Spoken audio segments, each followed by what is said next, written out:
Hola, bienvenidos de nuevo. Vamos a continuar con el módulo 0 de introducción, o de presentación, mejor dicho, de la asignatura, explicando brevemente lo que va a ser la organización de la misma, básicamente los diferentes módulos y aspectos que vamos a tratar en la misma, y seguidamente os voy a proponer también una actividad que creo que puede ser bastante entretenida, bastante divertida para vosotros y por otro lado que os dé un poquito que pensar sobre la creatividad, por supuesto. Bueno, con respecto a lo que vimos en el vídeo anterior, recordaros que terminamos sugiriendo este otro ejemplo de creatividad. Espero que os haya resultado al menos llamativo, ¿no?, o curioso. Y como os decía, lo que quería comentaros ahora era la estructura, la organización de este curso, ¿no? Fundamentalmente, como os comentaba en el vídeo anterior, lo que hemos hecho ha sido dividir la asignatura en una primera parte en la cual vamos a introducir los conceptos de creatividad, también de innovación y de espíritu emprendedor, tratar diferentes aspectos, cómo podemos abordar o desde qué puntos podemos estudiar la creatividad, y también trataremos sobre las barreras a la creatividad, esos aspectos que nos van a impedir en un determinado momento ser todo lo creativos que podríamos ser en función de nuestra capacidad o de nuestra preparación. En una segunda parte del curso lo que vamos a tratar son ya las técnicas de creatividad puramente dichas. Hemos planteado diferentes aspectos y los hemos denominado pues mirar de otra forma, hacer visibles los pensamientos, pensar más fluidamente, algo muy importante, a través de la técnica que probablemente todos conozcáis, es la técnica de creatividad probablemente más conocida desde el punto de vista general, como es el brainstorming, la tormenta de ideas, y seguidamente buscar nuevas combinaciones con esas ideas. Este sería un poco la organización del curso, y con lo que os he puesto ahí, esa es la secuenciación que vamos a hacer Adolfo y yo participando en los diferentes módulos como docentes del mismo. Bien, con respecto a las actividades, ya visteis en el módulo o en el vídeo anterior de este módulo que hemos planteado actividades que van a ser evaluables y no evaluables.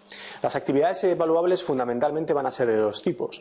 Van a ser de tipo test. Nosotros os podemos poner en un módulo un test en el cual tratemos de evaluar vuestros conocimientos evidentemente sobre lo que se ha visto en los vídeos y en los contenidos que os ofrezcamos, y por otro lado también vamos a proponeros actividades o tareas de tipo de coevaluación o P2P, peer-to-peer, en la cual vosotros vais a evaluar trabajos de vuestros compañeros, ¿vale?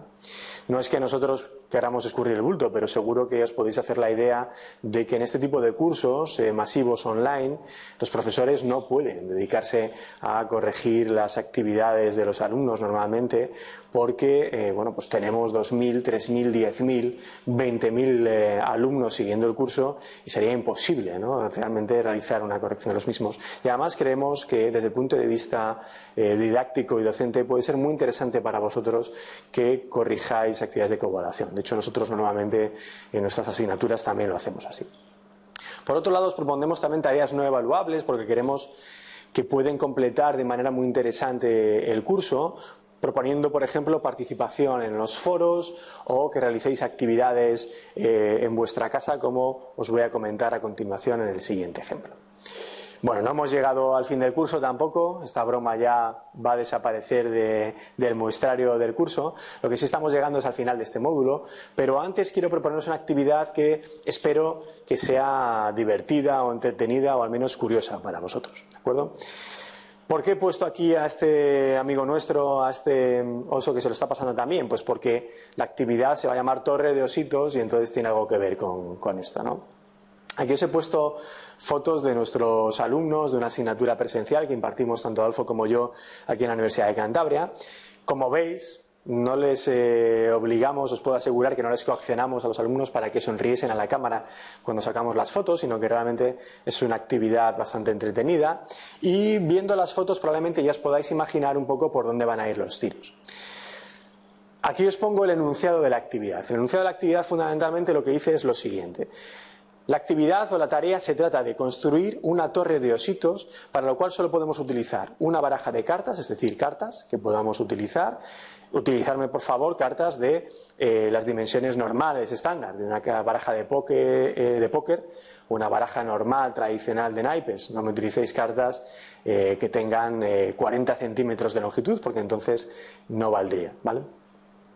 Podéis utilizar también celo, pero no vais a poder pegar las cartas a la mesa. Vais a poder utilizar el celo para pegar las cartas, por ejemplo, entre sí, pero nunca las cartas a la mesa, y las cartas no las vais a poder ni doblar ni las vais a poder cortar. El enunciado lo que dice es que tenéis que construir una torre con una altura mínima de 30 centímetros, ya que la torre tiene que estar coronada por una plataforma sobre la cual tienen que descansar 3 ositos de gominola. Del enunciado lo que sí que podéis cambiar son los ositos de gominola. A mí me da igual que pongáis sobre la torre pues una goma de borrar, un lápiz, me da igual. De hecho, en nuestra experiencia hay muchísima creatividad en esta tarea, precisamente con respecto a qué se pone para coronar la torre, ¿no? Pero seguro que ya veis un poquito claro el enunciado.